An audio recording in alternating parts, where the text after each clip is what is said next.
వర్షాల కారణంగా పోరుమామిళ్ల ప్రధాన రహదారులు చెరువులుగా మారాయి. భారీ వర్షాలతో రోడ్లపై నీరు నిల్వ ఉండటంతో గ్రామస్తుల నిత్య జీవితం తీవ్రంగా దెబ్బతింది.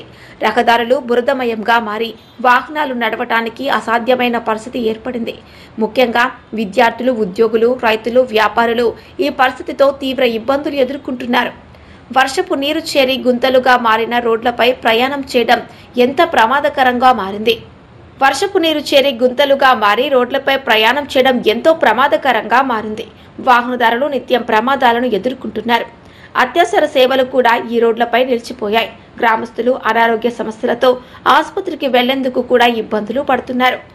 అంబులెన్స్లు, ఇతర అత్యవసర వాహనాలు సైతం ఈ ప్రాంతానికి రాకపోకలు చేయడం కష్టమవుతోంది. స్థానిక ప్రజలు పలుసార్లు అధికారులకు ఫిర్యాదు చేసినప్పటికీ ఇప్పటి వరకు ఎటువంటి చర్యలు తీసుకోలేదని ఆవేదన వ్యక్తం చేస్తున్నారు. అధికారులు తక్షణమే స్పందించి రోడ్లను మరమ్మతు చేయాలని కోరుతున్నారు. రోడ్లపై నీటిని తొలగించి గుంతలను పూడ్చి తాత్కాలిక చర్యలు చేపట్టాలని వారు డిమాండ్ చేస్తున్నారు. తీవ్ర అసంతృప్తితో ఉన్న గ్రామస్తులు ఈ సమస్యను పరిష్కరించకపోతే ఆందోళనకు దిగుతామని హెచ్చరించారు. చెరువులను తలపిస్తున్న రోడ్లను సరిచేయకపోతే ఇక్కడి ప్రజల పరిస్థితి మరింత దిగజారే ప్రమాదం ఉందని వారంటున్నారు. తక్షణ చర్యలు తీసుకొని సమస్య పరిష్కరించేందుకు ప్రభుత్వం జోక్యం చేసుకోవాలని, తమ సమస్యలను గౌరవించి త్వరగా పరిష్కరించాలని గ్రామస్తులు కోరుతున్నారు.